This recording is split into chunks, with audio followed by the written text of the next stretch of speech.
Welcome back to another episode of Oiler Outlook. I'm Seth Dahlhausen here with head men's basketball coach Charlie Ernst. Thanks for being here today. Thanks, Seth. And taking a brief look at the game last night against Hillsdale, where your team fell 78-72 as the comeback came up just a little short. And as with any sport, sometimes it's just not your night. But what are some of your takeaways the day after?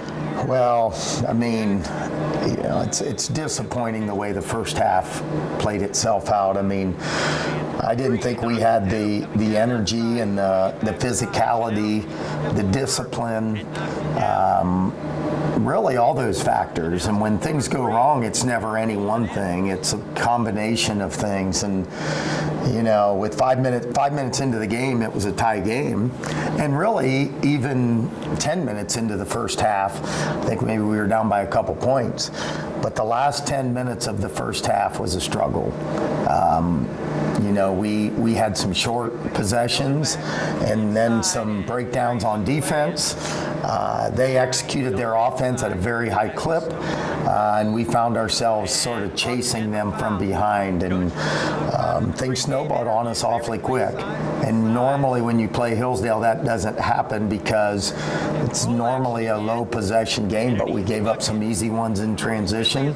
They capitalized, and we found ourselves playing obviously deep in deficit what seemed like most of the game.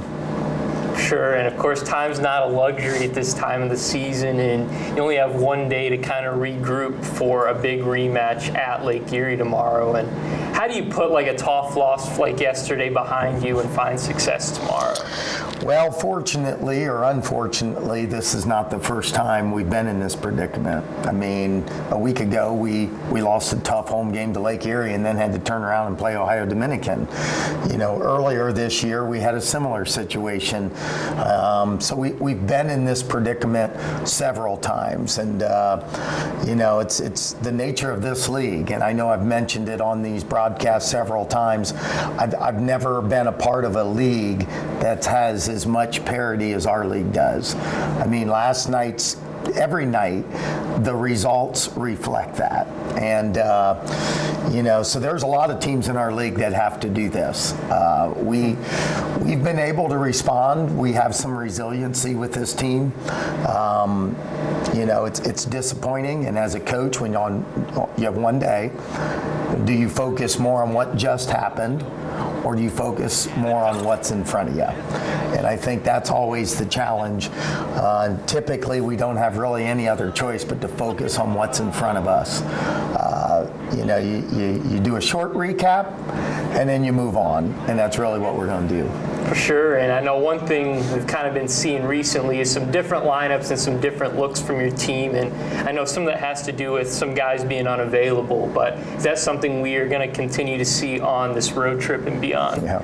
Well, I think one of the things you mentioned there, and injuries are part of the game, but not only do we have a couple guys out with injuries, but we've had a few other guys nursing some injuries to the point that we've had to adjust our practices because of, we can't afford, and I'm not going to mention the players, but we can't afford for those guys to go from nursing an injury to having an injury that's going to keep them off the floor, because quite honestly, we don't have enough bodies if we lose, those guys at the positions they play. So we tried to take it easy this week in practice, knowing that.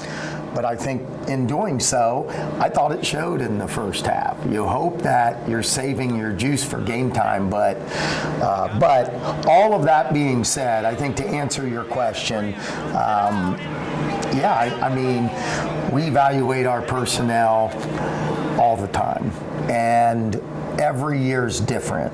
So what worked last year may not work this year. And so shortening our bench and changing our rotation is probably something you'll see more of. All right, well, thank you for your time, Coach, and good luck on the road trip. All right, thank you. This has been Oiler Outlook on UFTV.